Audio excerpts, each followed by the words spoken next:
Hi, what's up guys? In the previous class, we have discussed about the characteristics of a good scientific research. There were 7 characteristics discussed, which are the purposiveness, rigor, precision, and confidence, testability, replicability, objectivity, generalizability and parsimony. I hope you still remember each of them, and please make sure to take into consideration all characteristics when planning your research. Today, we are going to learn about the 7-step process in the hypothetico-deductive method. The hypothetico-deductive method involves the 7 steps are: Number 1. Identify a broad problem area. Number 2. Define the problem statement. Number 3. Develop hypotheses. Number 4. Determine measures. Number 5. Data collection. Number 6. Data analysis. Number 7. Interpretation of data. The hypothetico-deductive method provides a useful, systematic approach for generating knowledge to solve basic and managerial problems. Now, let's look at the first step in the hypothetico-deductive method. Identify a broad problem area. A drop in sales, frequent production interruptions, incorrect accounting results, low-yielding investments, the disinterestedness of employees in their work, customer switching, and the like, could attract the attention of the manager and catalyze the research project. As discussed in the previous class, the main reason for conducting research is to solve the problem. Therefore, it is very important for you to be clear about the problem that you intend to solve. For example, a drop in sales is a problem. By identifying the problem to be solved, the research objective will become clear, that is, to increase sales. From here, you can use any methods discussed in the previous class, such as interviewing the sales expert, conducting a focus group discussion with prospective clients, or reviewing the literature to gain more information related to the problem. Number 2. Define the problem statement. Scientific research starts with a definite aim or purpose. To find solutions for identified problems, a problem statement that includes the general objective and research questions of the research should be developed. Gathering initial information about the factors that are possibly related to the problem will help us to narrow the broad problem area and to define the problem statement. Preliminary information gathering involves the seeking of information in depth, of what is observed, for instance, the observation that our company is losing customers. This could be done by a literature review, literature on customer switching, or by talking to several people in the work setting, to clients, for example, why do they switch, or to other relevant sources, thereby gathering information on what is happening and why. Through any of these methods, we get an idea or a feel for what is transpiring in the situation. This allows us to develop a specific problem statement. A good problem statement is a clear, concise, and specific statement that describes the issue or problem that the research project addresses. It should be written in a way that is easily understandable to both experts and non-experts in the field. The average length of a research statement is generally about 1 page. It is going to define the problem, which can be thought of as a gap in the information base. There may be several solutions to this gap or lack of information, but that is not the concern of the problem statement. Its purpose is to summarize the current information and where a lack of knowledge may be presenting a problem that needs to be investigated. The purpose of the problem statement is to identify the issue that is a concern and focus it in a way that allows it to be studied in a systematic way. It defines the problem and proposes a way to research a solution, or demonstrates why further information is needed in order for a solution to become possible. What is included in a problem statement? Besides identifying the gap of understanding or the weakness of necessary data, it is important to explain the significance of this lack. How will your research contribute to the existing knowledge base in your field of study? How is it significant? Why does it matter? Not all problems have only one solution, so demonstrating the need for additional research can also be included in your problem statement. Once you identify the problem and the need for a solution, or for further study, then you can show how you intend to collect the needed data and present it. Example of a problem statement. Psychosocial characteristics of consumer complaining behavior towards public services in the Klang Valley. Many organizations encourage consumers to complain if not satisfied to improve services. In doing so, the firms may resolve consumer dissatisfaction and reduce bad-mouthing about the organization to retain customers. But if complaining is to be encouraged and entertained, we should understand why dissatisfied consumers complain the way they do. Public grievances towards the public sector service delivery are often channeled to the Public Complaints Bureau, PCB, a department under the Prime Minister's office. PCB receives and processes the complaints and facilitates efforts to rectify all public grievances channeled. It acts as a mediator and facilitator between dissatisfied consumers and public agencies. PCB reported in its IAJUAN system, 2011, that the number of complaints against the state government services has increased by as much as 13.15% from 2009 to 2010. Statistics also show that the percentage of complaints resolved was a mere 0.4%. Since there was not much research being done locally on this study attempts to investigate the psychosocial characteristics of consumers that tend to influence their complaining behavior. Next is to develop hypotheses.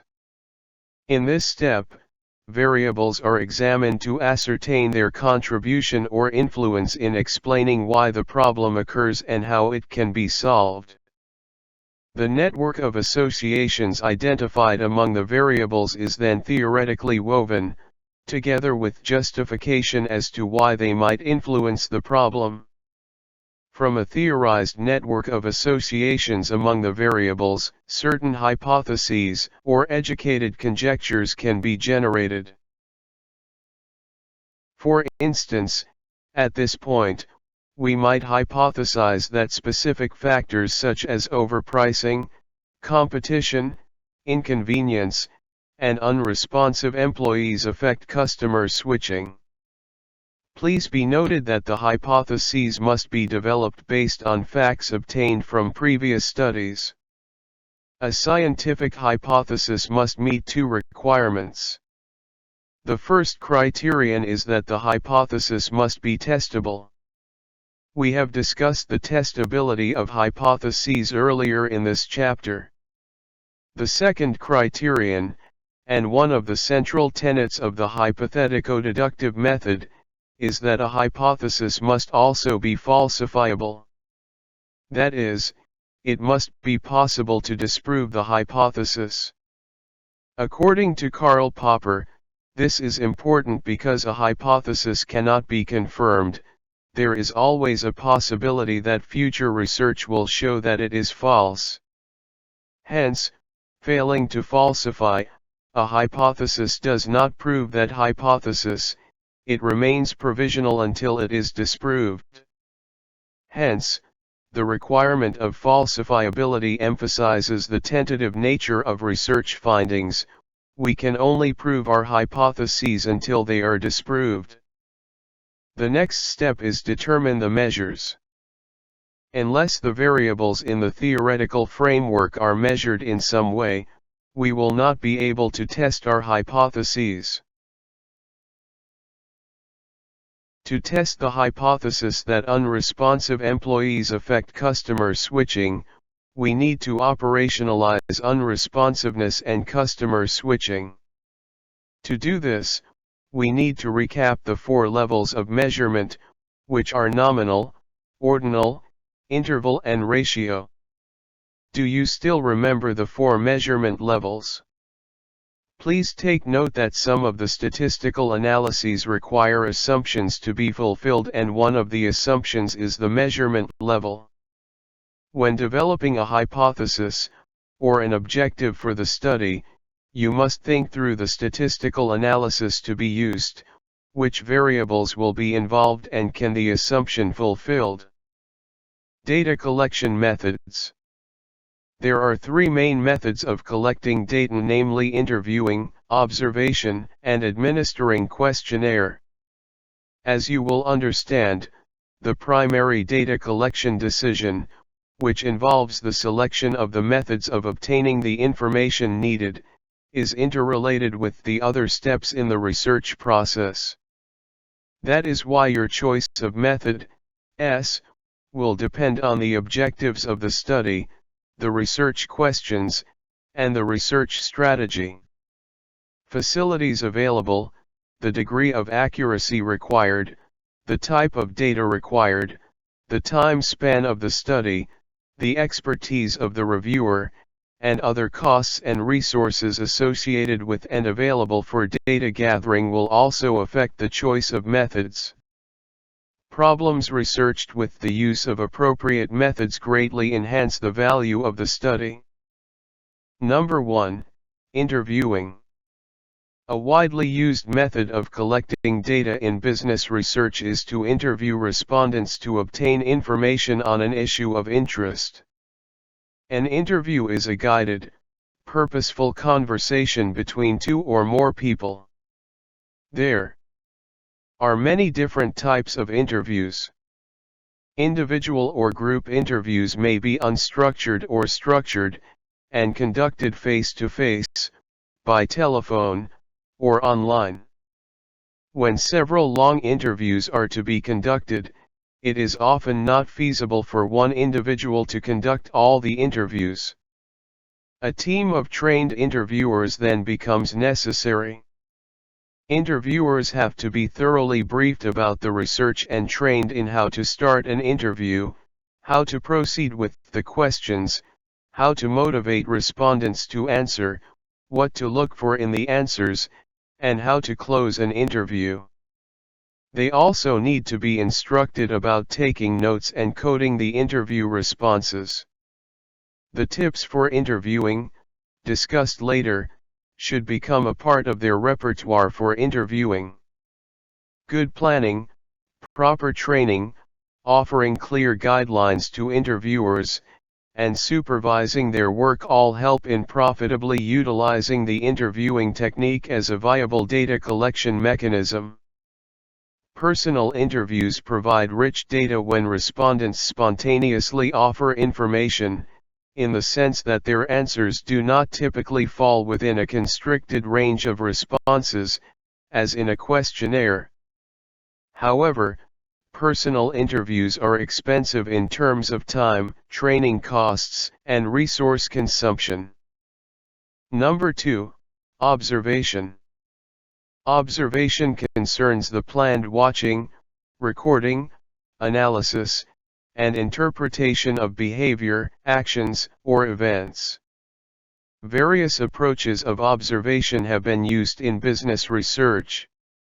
These may be distinguished by 4 key dimensions that characterize the way observation is conducted. 1. Control. Are the observations conducted in an artificial or in a natural setting? 2. Whether the observer is a member of the group that is observed or not. Participant versus non-participant observation. 3. Structure. to what extent the observation is focused, predetermined, systematic, and quantitative in nature, and 4. Concealment of observation, are the members of the social group understudy told that they are being studied or not? Observational methods are best suited for research requiring non-self-report descriptive data, that is, when behavior is to be examined without directly asking the respondents themselves. Observational data are rich and uncontaminated by self-report bias. However, observational methods are also time-consuming and challenging in a lot of other ways, as you will learn in this chapter. Indeed, they are not without difficulties for the untrained researcher. Observation involves going into the field, the factory, the supermarket, the waiting room, the office, or the trading room, watching what workers, consumers, or day traders do, and describing, analyzing, and interpreting what one has seen. Number 3. Administering questionnaire.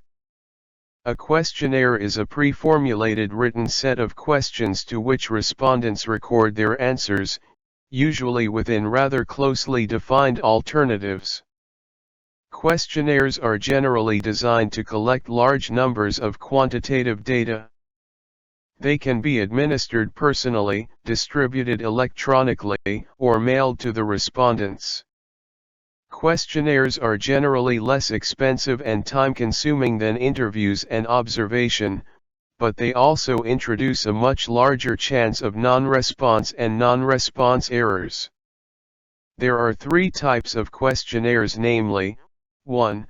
Personally administered questionnaires, 2. Mail questionnaires, and 3. Electronic and online questionnaires. You can mix the use of all types of questionnaires with other methods of data collection discussed in previous slides to increase the response rate. Number 6. Data analysis. In the data analysis step, the data gathered are statistically analyzed to see if the hypotheses that were generated have been supported. There are 3 levels of descriptive or inferential statistical analysis that can be used, namely, 1. Univariate statistical methods, 2. Bivariate statistical methods, and 3. Multivariate statistical methods. For instance, to see if unresponsiveness of employees affects customer switching, we might want to do a correlational analysis to determine the relationship between these variables. However, before we can start analyzing the data, some preliminary steps need to be completed. These help to ensure that the data are accurate, complete, and suitable for further analysis. In getting the data for analysis, you need to 1. Coding and data entry. 2. Editing data. After the data are keyed in, they need to be edited. For instance, the blank responses, if any, have to be handled in some way, and inconsistent data have to be checked and followed up. Data editing deals with detecting and correcting illogical, inconsistent, or illegal data and omissions in the information returned by the participants of the study. An example of an illogical response is an outlier response. 3. Data transformation, a variation of data coding, is the process of changing the original numerical representation of a quantitative value to another value. Data are typically changed to avoid problems in the next stage of the data analysis process. For example, economists often use a logarithmic transformation so that the data are more evenly distributed. If, for instance, income data, which are often unevenly distributed, are reduced to their logarithmic value, the high incomes are brought closer to the lower end of the scale and provide a distribution closer to a normal curve. Next, we can acquire a feel for the data by obtaining a visual summary or by checking the central tendency and the dispersion of a variable. We can also get to know our data by examining the relation between two variables. Number 7. Interpretation of data. Now we must decide whether our hypotheses are supported or not by interpreting the meaning of the results of the data analysis. For instance, if it was found from the data analysis that increased responsiveness of employees was negatively related to customer switching, say, 0.3, then we can deduce that if customer retention is to be increased, our employees have to be trained to be more responsive. Another inference from this data analysis is that responsiveness of our employees accounts for, or explains, 9% of the variance in customer switching. Based on these deductions, we are able to make recommendations on how the customer switching problem may be solved. At least to some extent, we have to train our employees to be more flexible and communicative. Note that even if the hypothesis on the effect of unresponsiveness on customer switching is not supported, our research effort has still been worthwhile. Hypotheses that are not supported allow us to refine our theory by thinking about why it is that they were not supported. We can then test our refined theory in future research. In summary, there are 7 steps involved in identifying and resolving a problematic issue.